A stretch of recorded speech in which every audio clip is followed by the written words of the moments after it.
Hello, and today is February 3rd, and I thought it's such a beautiful day. The birds are chirping and the sun was shining. And I'm going to read today the 1-year Bible for February 3rd. And we're starting in Exodus 17:8, 19 through 15. While the people of Israel were still at Rephidim, the warriors of Amalek attacked them. Moses commanded Joshua, "Choose some men to go out and fight the army of Amalek for us. Tomorrow, I will stand at the top of the hill, holding the staff of God in my hand." So Joshua did what Moses had commanded and fought the army of Amalek. Meanwhile, Moses, Aaron, and Hur climbed to the top of a nearby hill. As long as Moses held up the staff in his hand, the Israelites had the advantage. But whenever he dropped his hand, the Amalekites gained the advantage. Moses' arms soon became so tired he could no longer hold them up. So Aaron and Hur found a stone for him to sit on. Then they stood on each side of Moses, holding up his hands. So his hands held steady until sunset. As a result, Joshua overwhelmed the army of Amalek in battle. After the victory, the Lord instructed Moses, "Write this down on a scroll as a permanent reminder and read it aloud to Joshua. I will erase the memory of Amalek from under heaven." Moses built an altar there and named it Yahweh Nisa, which means "the Lord is my banner." He said, "They have raised their fist against the Lord's throne, so now the Lord will be at war with Amalek generation after generation." Moses' father-in-law, Jethro, the priest of Midian, heard about everything God had done for Moses and his people, the Israelites. He heard especially about how the Lord had rescued them from Egypt. Earlier, Moses had sent his wife Zipporah and his 2 sons back to Jethro, who had taken them in.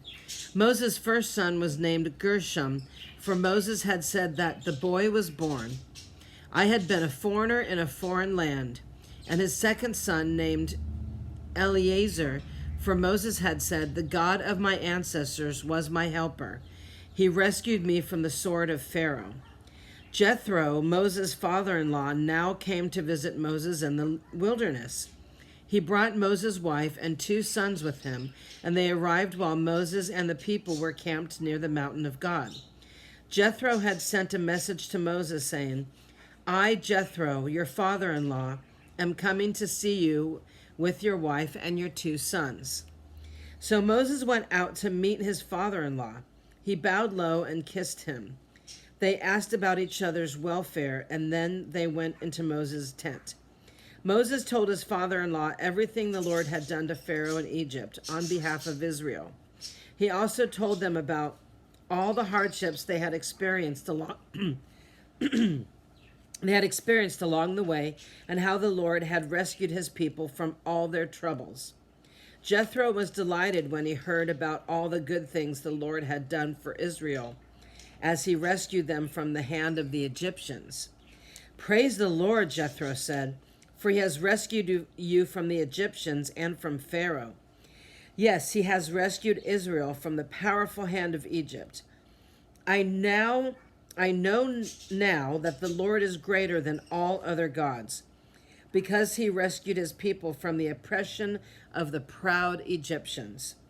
Then Jethro's father-in-law brought a burnt offering and sacrifices to God.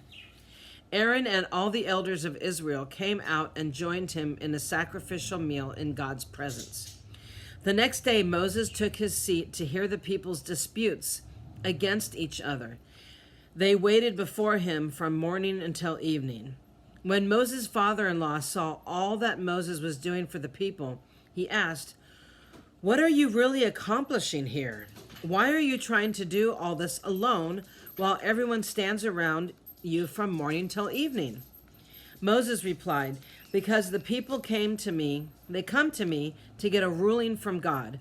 When a dispute arises, they come to me, and I am the one who settles the case between the quarreling parties. I inform the people of God's decrees and give them his instructions." "That is not good," Moses' father-in-law exclaimed. "You're going to wear yourself out, and the people too. This job is too heavy a burden for you to handle all by yourself. Now listen to me, and let me give you a word of advice, and may God be with you. You should continue to be the people's representative before God, bringing their disputes to him. Teach them God's decrees and give them his instructions. Show them how to conduct their lives. But select from all the people some capable, honest men who fear God and hate bribes. Appoint them as leaders over groups of 1,150. They should always be available to solve the people's common disputes, but have them bring the major cases to you. Let the leaders decide the smaller matters themselves. They will help you carry the load, making the task easier for you.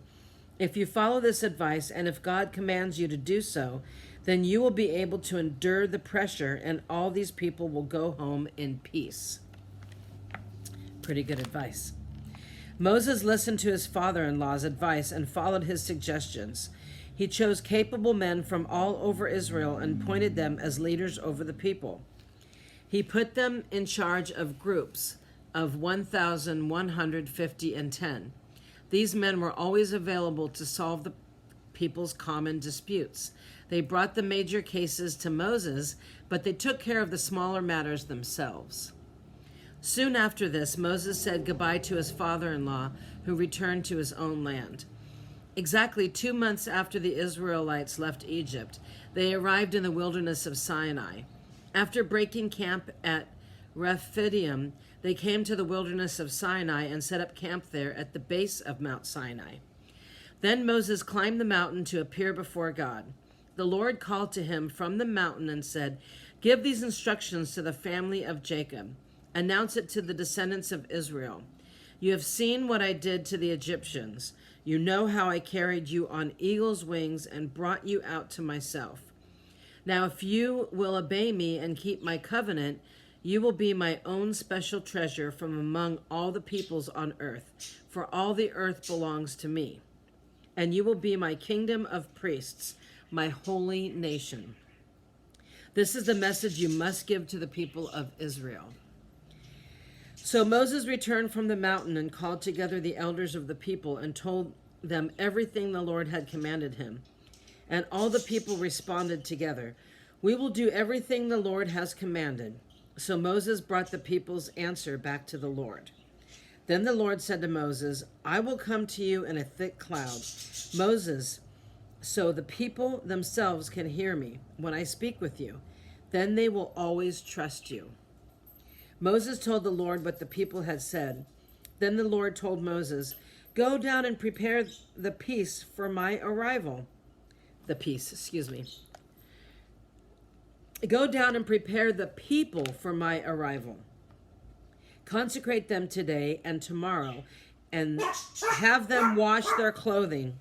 Be sure they are ready on the 3rd day. For on that day the Lord will come down on Mount Sinai as all the people watch. Mark off a boundary all around the mountain. Warn the people. Be careful. Do not go up the mountain or even touch its boundaries. Anyone who touches the mountain will certainly be put to death. No hand may touch the person or animal that crosses the boundary. Instead, stone them or shoot them with arrows. They must be put to death.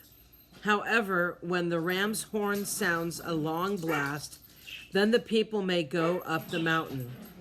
So Moses went down to the people, and he consecrated them for worship, and they washed their clothes.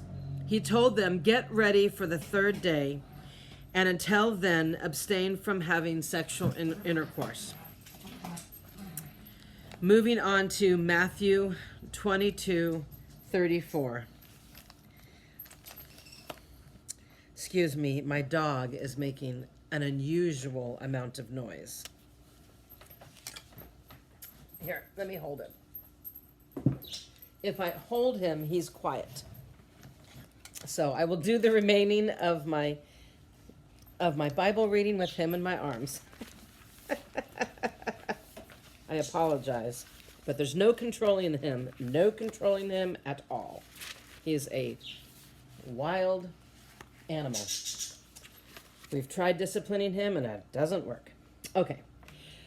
Matthew 22:34-23. But when the Pharisees heard that he, Jesus, had silenced the Sadducees with his reply, they met together to question him again. One of them, an expert in religious law, tried to trap him with this question. Teacher, what is the most important commandment in the law of Moses? Jesus replied, you must love the Lord your God with all your heart, all your soul, and all your mind. This is the first and greatest commandment. A second is equally important. Love your neighbor as yourself. The entire law and all the demands of the prophets are based on these two commandments. Then, surrounded by the Pharisees, Jesus asked them a question. What do you think about the Messiah? Whose son is he? They replied, he is the son of David. Jesus responded, then why does David, speaking under the inspiration of the Spirit, call the Messiah my Lord? For David said, the Lord said to my Lord, sit in the place of honor at my right hand until I humble your enemies beneath your feet. Since David called the Messiah my Lord, how can the Messiah be his son? No one could answer him. And after that, no one dared to ask him any more questions. Yeah, I think they were done asking him, huh? Then Jesus said to the crowds and to his disciples, the teachers of religious law and the Pharisees are the official interpreters of the law of Moses. So practice and obey whatever they tell you, but don't follow their example, for they don't practice what they teach.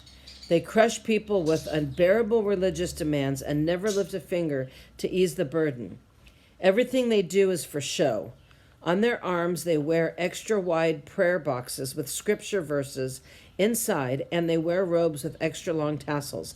And they love to sit at the head table at banquets and in the seats of honor in the synagogues. They love to receive respectful greetings as they walk in the marketplaces and to be called rabbi. Don't let anyone call you rabbi, for you have only one teacher, and all of you are equal as brothers and sisters. And don't address anyone here on earth as father, for only God in heaven is your spiritual father. And don't let anyone call you teacher, for you have only one teacher, the Messiah. The greatest among you must be a servant, but those who exalt themselves will be humbled, and those who humble themselves will be exalted. You hear that? Psalm 27, 7-14. Hear me as I pray, O Lord. Be merciful and answer me. My heart has heard you say, come and talk with me. And my heart responds, Lord, I am coming. Do not turn your back on me. Do not reject your servant in anger. You have always been my helper. Don't leave me now. Don't abandon me, O God of my salvation.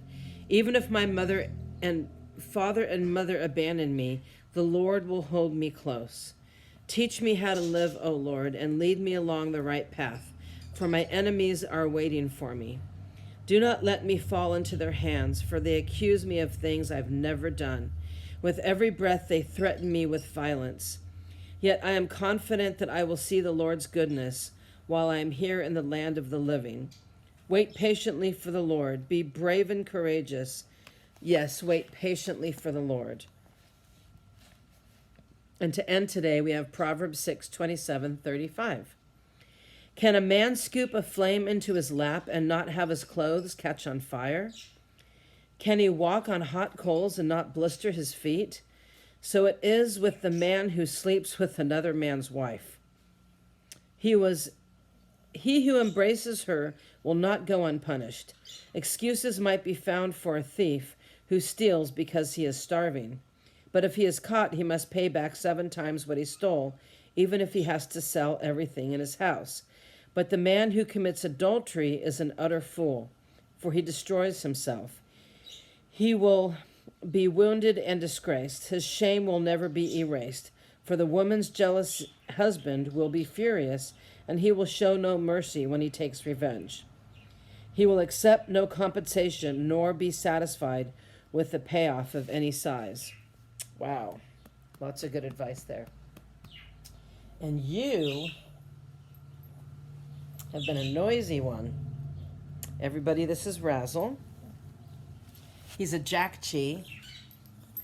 He's half Jack Russell, half Chihuahua.